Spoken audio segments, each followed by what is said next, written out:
Avant les rencontres de Gérone et du Barça dimanche, le Real Madrid avait l'occasion de prendre un large avantage en tête de la Liga en cas de victoire sur la pelouse du Séville FC, toujours mal embarqué au classement.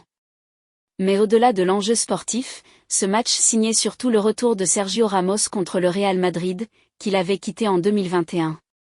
Côté madrilène, on retrouvait Vinicius Junior, Rodrigo et Bellingham, accompagnés des Français Tchouaméni et Mendy. La rencontre promettait du beau spectacle d'entrée, avec l'ouverture du score de Valverde, finalement refusée car Bellingham était signalé hors-jeu, 4e.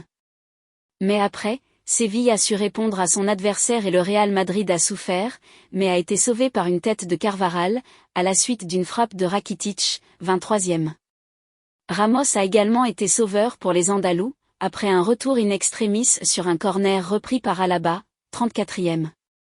L'ex-défenseur parisien n'a pas manqué son retour face à son ancien club et s'est pris la tête avec Rudiger. Un match sous haute tension.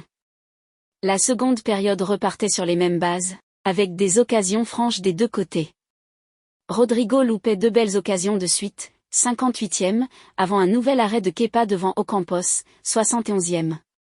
Mais finalement, après un débordement d'Eacuna, Alaba reprenait le ballon dans son propre but, 1-0, 74e.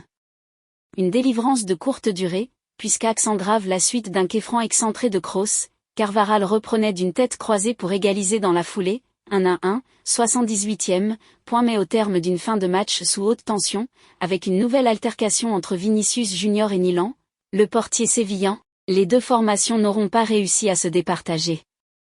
Le Real Madrid reste en tête de la Liga, mais perd des points avant un Clásico attendu, qui aura lieu le 28 octobre prochain.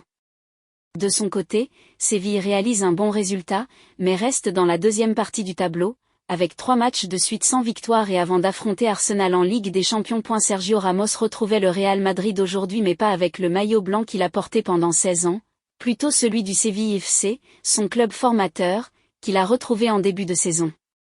Forcément, les retrouvailles entre les Merengues et leur ancien capitaine allaient être scrutées à la loupe. Antonio Rudiger en a bien profité lui aussi. Toujours aussi sanguin et parfois désarmant sur un terrain, l'Allemand a d'abord répondu par le physique à l'Espagnol sur coup de pied arrêté. Mais ce qui était alors perçu comme une action anodine a bien failli tourner à la bagarre. À la fin de l'action, l'ancien Parisien a saisi son adversaire par les joues avant de le repousser, sous les chambrages de Rudiger qui n'en demandait pas moins. C'était chaud.